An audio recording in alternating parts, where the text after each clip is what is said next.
Sui Consultancy. www.pakbettv.com.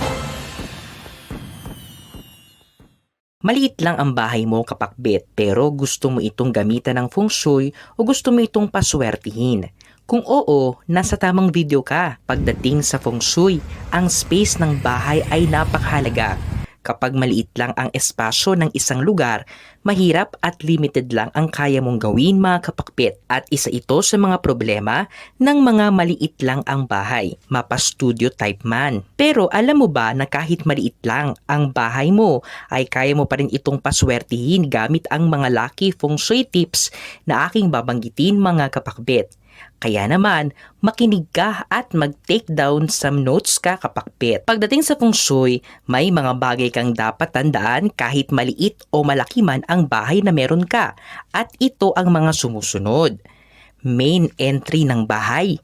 Kadalasan ang main entry ng bahay ang main door ng bahay.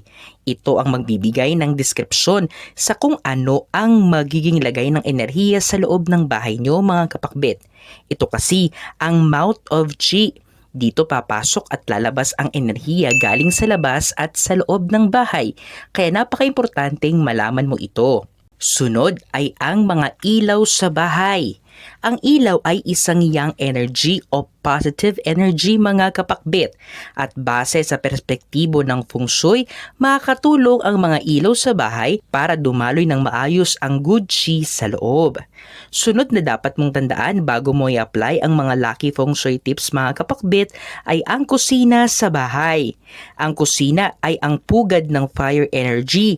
Kaya dapat alam mo kung papaano kontrolin ang fire energy na ibinibigay nito para hindi maapektuhan ang inyong kalusugan, swerte at yaman sa buhay. Sunod ay ang kwarto sa bahay na kung saan ay dito tayo namamahinga. Importante rin ito, mga kapakbit, para sa pag-recharge ng ating mga personal energy. At ang panghuli ay ang banyo at sala ng bahay. Mahalaga rin ito dahil ito ay may koneksyon sa kung paano dadaloy ng maayos ang enerhiya sa loob ng bahay. Ngayon, mga kapakpit, kapag alam mo na ang dapat mong gawin pagdating sa feng shui, paano nga ba i-feng shui o paswertihin ang isang maliit na bahay?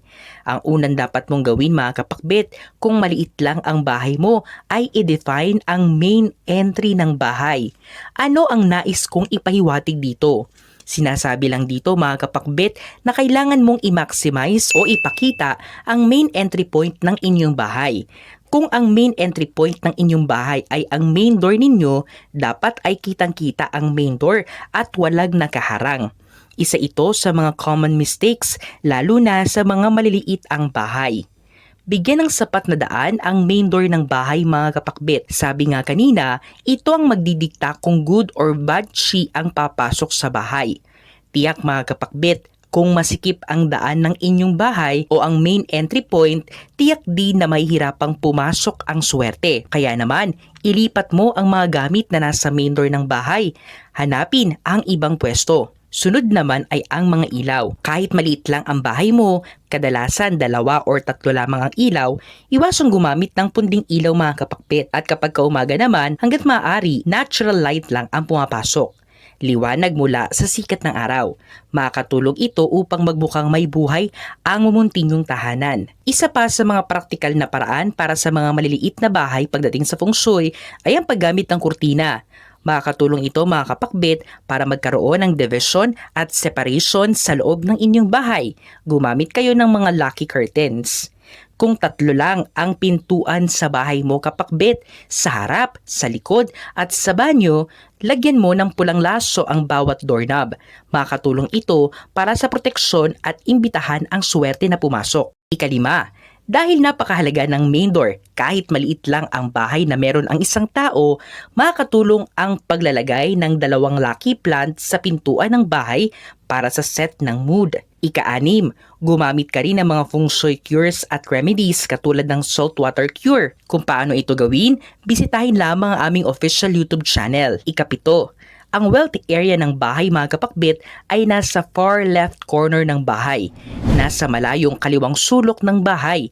Kung ikaw ay nakaharap mula sa main door ng inyong bahay, kahit maglagay ka lang ng money plant dito, mga kapakbit, ay okay na para sa mga maliliit lang na bahay. Ikawalo, isa rin sa best way para maging masigla at dalawin ng swerte ang bahay kahit maliit man ito mga kapakbet ay sa pamamagitan ng pagsindi ng insenso tuwing umaga. Makakatulong ito upang palitan ang negative energy sa loob ng good energy.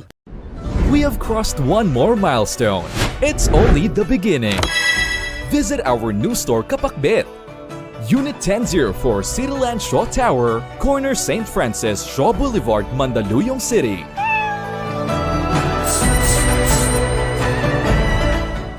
Paano naman kung walang kwarto, kusina at sala ang bahay? Kung walang kwarto, kusina at sala ang bahay, yung tipong pagkapasok mo ayun na yun. Huwag kang mag-alala dahil magagawa mo pa rin ito ng paraan. Una, panatilihing malinis lang ang buong bahay at i-apply ang mga nabanggit kanina. Saan ang tamang pwesto ng salamin kapag maliit lang ang bahay? Pagdating naman sa tamang pwesto ng salamin mga kapakbet para sa maliliit na bahay, ito ay case-to-case basis.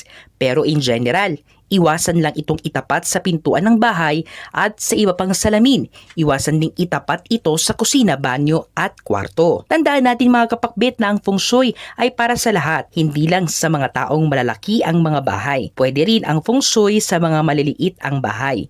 Kaya naman mga kapakbet, kung maliit lang ang bahay mo, huwag kang mag-alala dahil makakatulong pa rin ito sa iyo. Ano pang inaantay mo? Ayusin mo na ang bahay mo ngayon para maging maswerte. Ang mga interpretasyong ito ay pawang gabay lamang. Nasa sa atin pa rin ang desisyon at tayo pa rin mismo ang may hawak ng ating kapalaran. Huwag po natin kalimutang magdasal at manalig sa may kapal. Hindi niya po tayo pabayaan. Huwag kalimutang mag-subscribe, i-like at i-share ang video ito sa inyong kapamilya at kaibigan. Maraming salamat sa panonood mga kapakbet.